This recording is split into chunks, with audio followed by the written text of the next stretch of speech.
सोचिए, रात में आप अपने घर में सो रहे हो और अगली सुबह जब आप उठते हो तो आपको पता चलता है कि आपका पूरा घर एक क्राइम सीन बन गया है। लेकिन सबसे शॉकिंग बात यह है कि उस रात उस घर में और भी कई लोग जिंदा बचे, लेकिन उन्हें उस रात के बारे में कुछ भी पता नहीं चला और उन्हें पता भी नहीं चला कि उनके घर में क्या हुआ।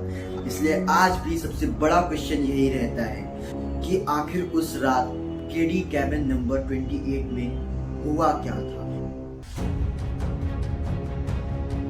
11 अप्रैल 1981 सुई शार्प नाम की एक लड़की वहां पर अपने फैमिली के साथ शिफ्ट हुई एंड उस रात सब कुछ नॉर्मल था। वो, उसका बेटा जॉन और उसके बेटे की दोस्त डाना विनगेट और बाकी फैमिली सब घर पर थे। सब कुछ नॉर्मल चल रहा था, लोग एंजॉय कर रहे थे, मस्ती मजाक कर रहे थे। उसके बाद जब रात हुई तो सब अपने अपने रूम में चले गए, लेकिन किसी को ये नहीं पता था कि आज की रात जो होने वाला है वो अमेरिका का one of the most mysterious crime ever में बन के रह जाए। नेक्स्ट मॉर्निंग सुई की बेटी शीला जब घर वापस आई तो उसने देखा कि केबिन का डोर खुला हुआ है। वो सस्पिशियस हुई। जब वो अंदर गई तो उसने जो देखा वो लिटरली आपकी भी गूज बम्स ले आएगा। पूरे रूम में सिर्फ और सिर्फ ब्लड है, सारे फर्नीचर उल्टे पुल्टे पड़े हुए हैं। पुलिस ने यही बताया कि क्राइम सीन को देख के यही लग रहा है कि बहुत ज्यादा स्ट्रगल कन्फ्रंटेशन यहाँ पर हुई। बट इन्वेस्टिगेटर्स को एक शॉकिंग बात पता चली कि बगल वाले रूम में ही कुछ बच्चे सो रहे थे और उन्हें इस बात का पता ही नहीं चला। ऐसा उन्हीं बच्चों ने बताया और यही बात लोगों को आज भी हैरान कर देती है। अब एक और ट्विस्ट, लिटरली इस केस पे बहुत ज्यादा ट्विस्ट है। जब पुलिस विक्टिम्स की काउंटिंग कर रही थी तो एक नाम मिसिंग था, टीना शार्प, एक 12 इयर्स ओल्ड गर्ल। ना ही वो डेड मिली ना ही वो अलाइव, वो मिसिंग हो गई थी। अब ये सिर्फ एक मर्डर का क्राइम नहीं बन गया था बल्कि एक मिसिंग पर्सन केस भी बन चुका था।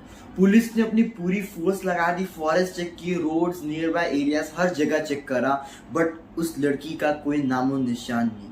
महीनों तक यही सर्च इन्वेस्टिगेशन चलती रही। अब आप लिटरली शॉक हो जाओगे, 3 इयर्स बाद केडी कैबिन के एरिया के पास ही ह्यूमन रिमेन्स मिली। टेस्ट करा गया तो पता चला कि वो टीना शार्प के ही बॉडी के रिमेन्स। अब ये केस और डीप एंड और मिस्टीरियस हो गया था कि आखिर उस 12 इयर्स ओल्ड लड़की को उस कैबिन से बाहर ले कौन गया एंड क्यों ले गया।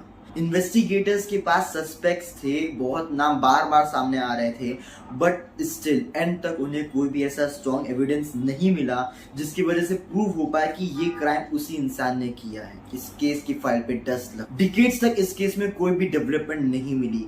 कुछ डिकेड्स बाद इन्वेस्टिगेटर्स ने इस केस को रीओपन किया एंड सारे एविडेंसेस रीचेक करे तो उन्हें पता चला कि और भी नए क्लूज मिले एंड उनकी ही कुछ पुरानी मिस्टेक्स उनके सामने आई। तो बहुत लोगों का मानना है कि स्टार्टिंग से ही पुलिस गलत डायरेक्शन में थी। उसके बाद इन्वेस्टिगेटर्स ने फिर से इन्वेस्टिगेट करना चालू किया। ऐसा लोग कहते हैं कि इन्वेस्टिगेटर्स के सामने उस सस्पेक्ट का नाम आ ही गया था, बट स्टिल कभी भी इस केस पर कोई प्रॉपर कंफर्मेशन नहीं दी। आज भी अमेरिका के most disturbing mysterious crime cases में केडी कैबिन मर्डर्स का नाम आता है। और सबसे शॉकिंग बात ये नहीं है कि मर्डर करे गए, सबसे शॉकिंग बात ये है कि एक छोटे से कैबिन में इतने वॉयलेंट मर्डर्स करे गए।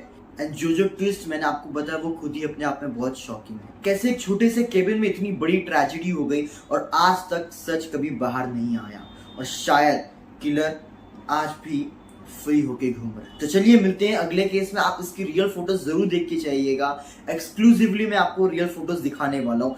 आपको तब फील हो पाएगा कि आखिरकार उस केबिन में हुआ क्या था। तो ये चैनल को सब्सक्राइब कर लीजिए, मेरी और भी वीडियोस को जाके चेक। मैं ऐसे केसेस डालता हूँ जिनके बारे में आपने कभी सुना ही नहीं होगा। Mysterious, crime, thriller, horror and सारे real cases with real evidences. सब सारे वीडियोस में मैं रियल फोटोज एंड में जरूर से जरूर दिखाता हूँ। तो मिलते हैं अगले वीडियो में, तब तक के लिए stay safe, stay healthy, take care of yourself, your parents and your family. Thank you so much.